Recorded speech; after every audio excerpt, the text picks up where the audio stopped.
All right, the 49ers lose in Tampa, and they don't just lose, they also lose Fred Warner for the season. It was a rough Sunday, to say the least, for the 49ers as they lose in Tampa Bay, and they only scored 3 points in the second half.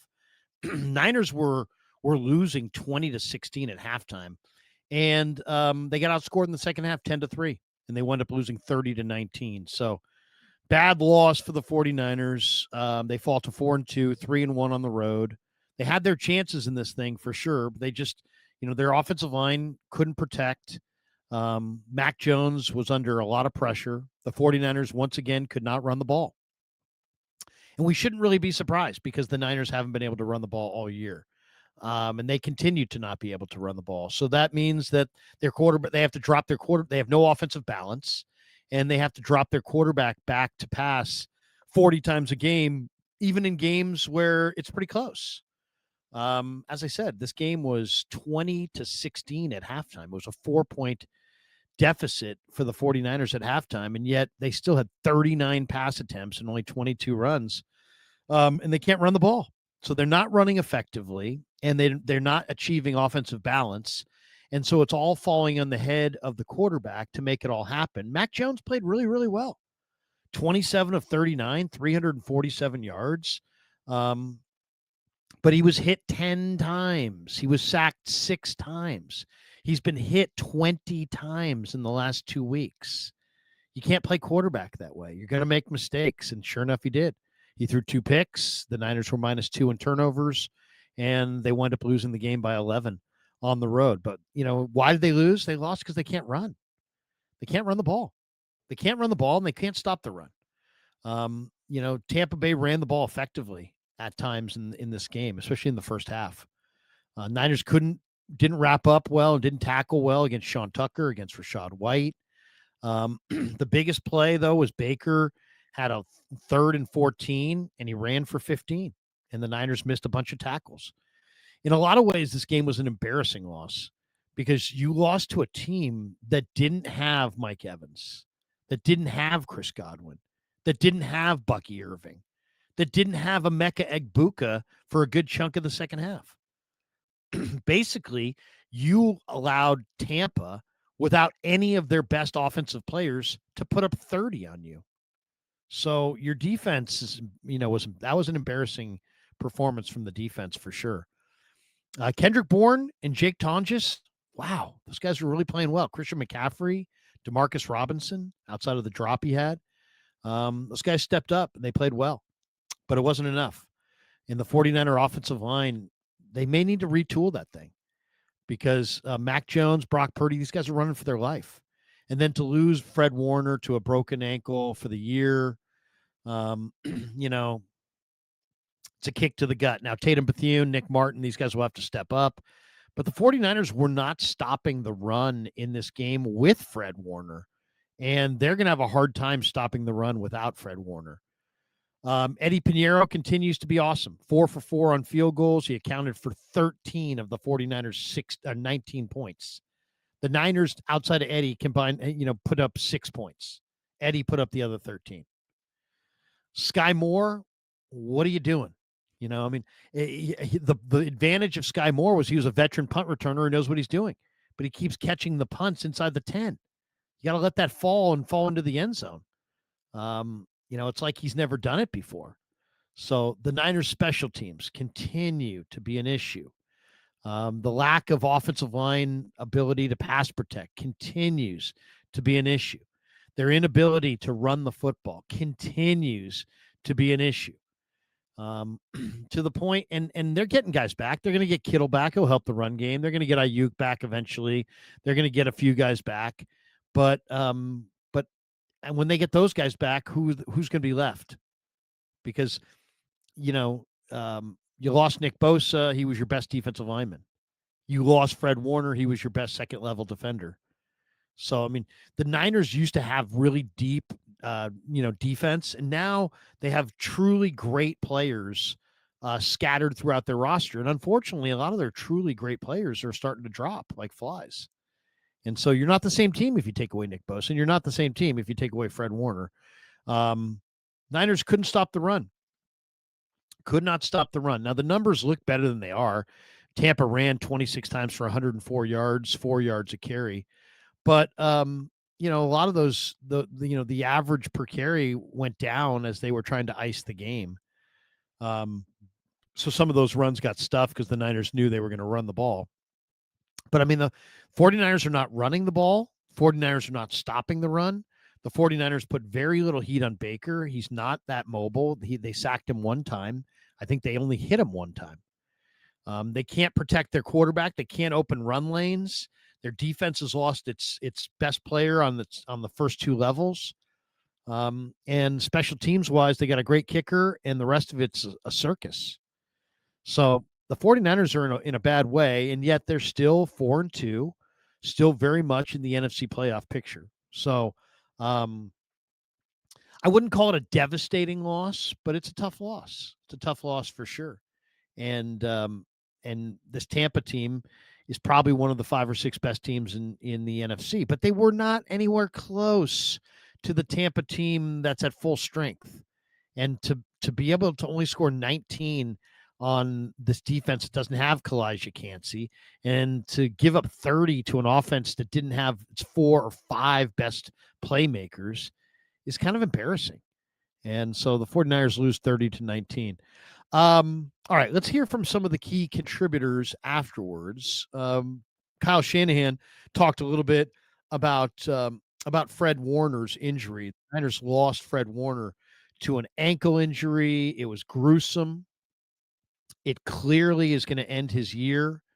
Hopefully it won't be a career-threatening type injury, but it was very, very significant. Here's Shanahan on Fred Warner. Dislocated. I think it broke too. Wound up having surgery. Yeah. I mean, it's big. I mean, anytime you lose one of your best players, also a huge leader. So obviously a huge blow. Feel bad for Fred right now. He was in good spirits, though. He's got a good foundation, and got a lot of faith in Tatum, and he's the next man up, and he's going to have to do it throughout the year.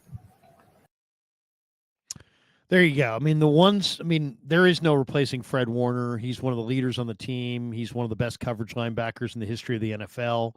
But the cupboard is not bare. I mean, they have Tatum Bethune. They have Nick Martin. Those guys can play. Those guys are going to make plays. I don't want to say the Niners aren't hurt by losing Fred Warner. They are. But they do – the cupboard's not bare. They have some other guys there. Let's hear from Christian McCaffrey. Obviously him and Fred Warner are very, very tight. And he also talked after the game about the injury to the Niners star linebacker.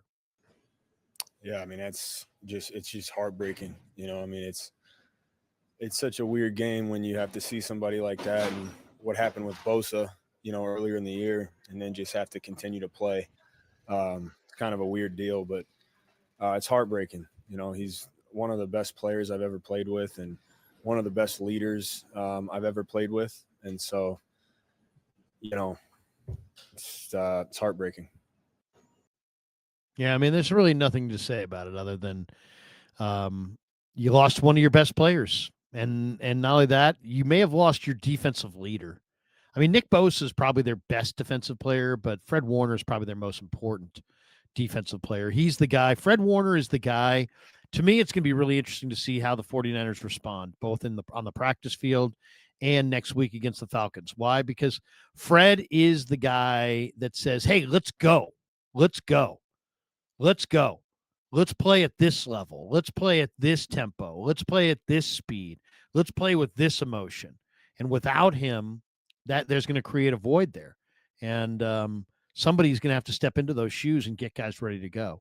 So that was a little bit of Shanahan and CMC on Fred Warner. Let's hear from Jauan Jennings. Jauan Jennings is also one of the leaders on the team. He hit the podium after the game. And actually, this is just in the locker room. Here's Jennings in the locker room talking a little bit about the loss of the Niners Pro Bowl linebacker, Fred Warner. Just lose Fred right off the bat. I mean, what did that do to you guys as a team to see that? Devastating. Fred came and talked to us after the game. lifted us up. Next man mentality, just trying to have his back. I was personally nauseous. I had to take some nauseous medicine. It just made me sick to my stomach. What was his message to the team? Next man up, next man mentality. We got to still drive the boat. And, captain's going to lead the way, and everybody else is going to just step up. Just lose Fred. Yeah. So there you go.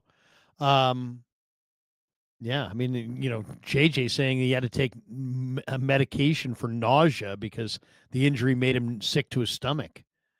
That these guys, feel for one another. I mean, this is a brotherhood. And these guys, they know the dangers. They don't like to talk about it a lot, but they know the dangers. Anytime you go out there in the field, there's a chance you're not getting off. There's a chance you're going to get carted off. That's why you got to take, you got to appreciate every moment, and you got to live every moment, especially of your football career, because it can end. I mean, it literally can end. With this play, you're going good. The next play, you're never going to play again. So I don't think that's the case for Fred, but yeah, it's next man up. Tatum Bethune, Nick Martin, Luke Gifford. I mean, those other linebackers are going to have to step up. Now, Johnny Holland is the leader in that room, and it's a good room of linebackers, but it's going to be a challenge. It is going to be a challenge for sure to step up and make sure that you don't have this season just go right down the tubes because you lost one of your leaders. All right, we are brought to you by Pig and a Pickle, the best barbecue in all of Northern California. Check them out. They're in Emeryville. They're in Corte Madera. They're open 7 days a week from 11 a.m. till 8 p.m. or until they run out. Pig and a Pickle. Go say hi to Damon and Mary. Get some brisket. Get some brisket chili. Tell them that Krug sent you. We should also tell you that 49er football all season long on the Krug Show is presented by Sleeper, the fastest growing fantasy platform in the world. It's a one-stop shop. You get blazing fast news, real-time stats, group chats, season-long leagues, and of course, sleeper picks for daily fantasy. Use promo code Larry, Larry, easy to remember. And Sleeper will match your first deposit up to $100. Links in the description. Terms and conditions do apply. And thanks to Sleeper for being a proud sponsor of the Krug Show. All right, let's talk a little bit about Mac Jones. I thought Jones played a really good game. You sit there and go, well, wait a second. They didn't score a lot of points, and he got beat up pretty good. Yeah, but he still, 27 of 39 for 347, despite the fact he took 6 sacks and was hit 10 times. This is off another game last Thursday where he was also hit 10 times. So he's been hit 20 times in the last 2 weeks, and he did throw 2 picks. But I thought overall, Mac Jones played pretty well. I thought, he played with a lot of poise. This is what happens. You're going to turn the ball over when you can't run the ball. You become one-dimensional. Everybody knows you're going to pass.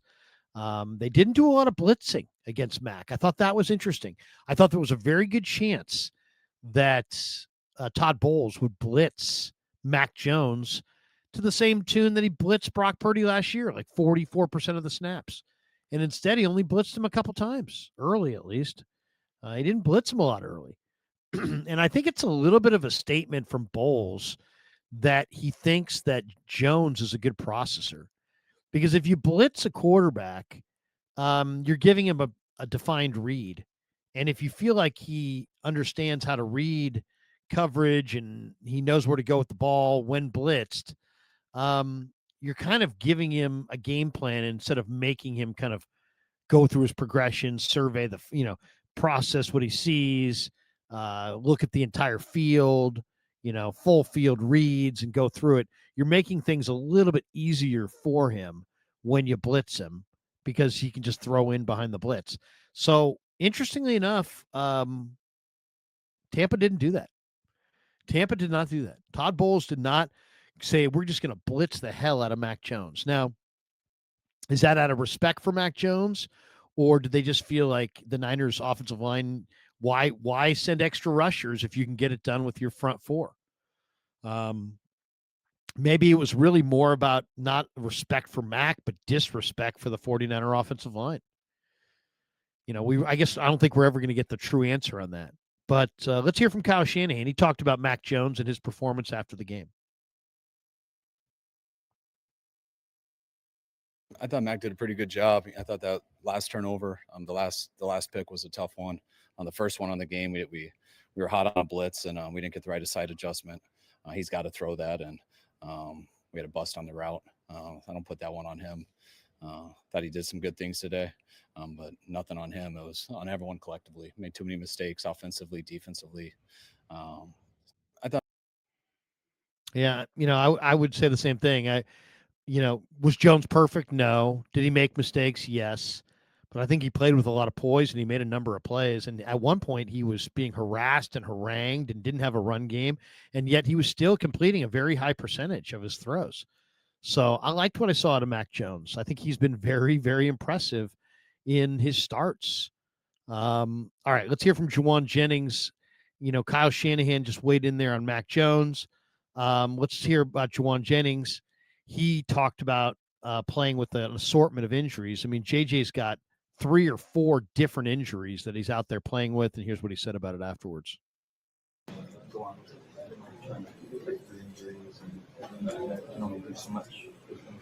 Playing with injuries is just something that's a part of it, Got high, low ankle sprains, you got shoulders, 20%, you got ribs, 5 broken ribs. It is what it is. You keep playing, and nobody cares. You keep playing. So we do. That's right now. You've got 5 broken ribs, shoulder injuries, rib. He took a hit on those ribs, and it looked really painful. When he first hurt them, I should say. But here he is. I mean, he's like, yeah, nobody cares. You just got to keep playing. I mean, that guy's a warrior. He really is. I mean, there's a guy who just loves to play, If you don't love to play, there's the old coach used to say to me, guys who love to play find their way onto the field. Guys who don't love to play find their way off of it. And, it's if the Niners could clone Jauan Jennings, they would. I mean, as far as his attitude, his toughness, he wants to play. He's a warrior. He's going to go out there and play hurt. If that's what his team needs, that's what he's going to do. You got to admire Jauan Jennings, man. He is tough. I mean, you can say whatever you want. He's not the fastest receiver. He's not the best receiver. There's receivers that do every aspect of wide receiver play better than JJ. But there aren't too many guys that are tougher. There aren't too many guys that are or more badass than him. I mean, he will go out there and he will fight. He will do whatever he needs to do to have success. So there you go. Little Jauan Jennings playing with injury. All right, that's not the only topic involving Jauan Jennings. Jauan also, during the game, was seen kind of yelling and screaming at Kyle Shanahan. They were yelling and screaming back and forth at each other. And Cam Inman tweeted about it. He said, Kyle and Jennings still going at it. Kyle covers his mouth with the play card while Shanahan's security detail, Mike Anderson, keeps Jennings away. Meanwhile, Eddie Pinheiro makes his 3rd field goal, but appears to get hurt on it. Bucs 20, Niners 16. Then he says, Shanahan again yelling at Jennings, who is standing behind him. Jennings says something back. Kyle shoots a look at him. Staff intervenes. Kyle trying to call plays in a frantic 2-minute drill. 49ers have the ball at the Tampa Bay 24 with 11 seconds left in the half. So this is at the end of the first half. It's a volatile game, man. These are volatile guys, and they get mad at each other, and there's frustrations, and there's these guys check each other. Shanahan's very real with his players. He can be critical. JJ's very emotional. He can be critical. I mean, it's, there's a lot going on here for sure. I would just say, I mean, I've said this before, and you've heard me say it before. You're probably used to it, but this isn't Deloitte and Touche. All right. This is not an accounting firm. This is not Orrick Harrington and Sutcliffe. This is not a law firm. This is not, this is not a hospital. All right. This is a football team. And on football teams, there's type A personalities and, very competitive guys, and it's very emotional, and sometimes it's volatile. And I've seen coaches fight. I've seen coaches fight players. I've seen coaches fight other coaches. There's disagreements all the time, and it's just the way it is. So I know lots of people always want to compare, If there was that kind of an argument at my accounting firm, yeah, okay, all right, it's not your accounting firm. All right, it's not. It's just not, and it can't even be compared. It's pro sports. It's played by guys with type A personalities. They're very volatile. A lot of times they yell and scream at each other. Sometimes it gets physical. I don't think anything. There'll be no holdover from that. Jennings is volatile and he wants to win, and I'm sure Shanahan's volatile. He wants to win. I'm not worried about that. I don't think that's going to become anything. Would be my thought on that. All right. And the final question is, where do the Niners go from here? What do the Niners do going forward? Well, they got to get healthy. They get Atlanta next week, Sunday Night Football. So you got to rebound somehow. Some people are like, oh, trade all the players. That's not the way it's done. It's not, it's not like, oh, we're out of it, so we're going to trade everybody away. That's not typically the way it's done. They're not going to trade everybody away. They're not going to give up on the season. They're not going to trade their 7 best players for draft choices. I mean, it's just not the way it's done. You sign up to play 17 games, you play 17 games. Now, there are trades, and I'm sure they'll look to make trades. But losing Fred Warner makes it less likely. Because if you lose Nick Bosa, you lose Fred Warner, now you're losing your greatest players. And I'm sure Shanahan and Lynch look at their roster and say, well, why would we trade 2026 draft capital of significance for, a go at it in 2025 when we're going to have to play the rest of the way without our 2 best defensive players? So there's always that. And there's always, kind of the balance of, do we go for it in the present? Do we defer to the future? They're not going to sell anybody. I really don't believe that. If they trade anybody, it'll be a lesser player. I don't think they'll get much. I don't think they're going to sell anybody. I don't think they're going to buy anybody that costs a first or second round pick. I just don't think that. Maybe not even a first, second, or third round pick. There's really 2 kinds of trades in the NFL. There's trades where you trade, a lot of draft capital, Herschel Walker, Deshaun Watson, whatever. And then there's trades where, the team that trades for the veteran player trades barely any draft capital. The 49ers traded for Anquan Bolden during the Harbaugh era. They gave up a 6th round pick for a really good veteran receiver who had a couple really good years with the Niners. So he's definitely worth more than a 6th round pick. Brian Robinson didn't go for a very high pick. He went for a day 3 pick. So I think the 49ers are going to be active at the trade market no matter what. I think they are going to be looking for a number of things. Defensive ends, defensive tackles, maybe more running backs, maybe more wide receivers. If you could find an offensive lineman, I don't think you can, but if you could, I think you'd have to consider that. The name that to me is the most intriguing is Kevin Zeitler, because I think the Niners have to get better on the line of scrimmage, on the offensive line, and start running the ball. And if they could get a little bit better on the offensive line, if they could run the ball a little bit better, if they could then achieve more offensive balance, I think they've got, enough talent on their roster scattered throughout to compete in the NFC playoffs and potentially go to the Super Bowl. So, it's a really, you never know about the trade deadline, but I think if they're going to make a trade, especially after losing Warner and Bosa, I think it's going to be trading day 3 picks for, players that it's a great deal, but it's also only costing you a day 3 pick. And I could see a guy like Zeitler really helping them because he's a terrific veteran offensive lineman, and you could plug him in for Connor Colby at left guard and probably, get a much higher graded player than what Colby's giving you right now. So it's hard to find offensive linemen. There's very few out there, but if Kevin Zeitler is available, that's a guy that I would go try to get, because I really think they're going to have to start running the ball more effectively if they're going to achieve balance. If they're going to win, they're going to have to achieve offensive balance. You're not going to be able to throw it 40 to 45 times a game. You just can't do it that way. You're not going to be able to keep your quarterback healthy over the course of the year if you have to throw it 40 times a game. So you got to achieve offensive balance. And the only way you achieve offensive balance is to be better as a run blocking offensive line. And I think Zeitler is exactly what the doctor ordered. Tennessee's on Tennessee's roster. They're not going anywhere. I think you could get him for a day 3 pick. I think he could be a culture-changing player for a couple years on that offensive line. And I think he could help them, run the ball. And if they can run the ball, now they've got balance. If they've got balance, now they've got a more dangerous offensive game plan, and they're probably doing a better job of protecting their quarterback from their opponent's pass rush. So there's all these things are tied together, but that's the guy I'd be looking for. Kevin Zeitler, an offensive lineman who could help you potentially achieve that offensive balance that Kyle Shanahan loves so much. All right, that is going to do it for us. Thanks to Pig and a Pickle for being the title sponsor of The Krug Show. Thanks to Sleeper for sponsoring this video. And thanks to all of you guys for supporting The Krug Show on YouTube.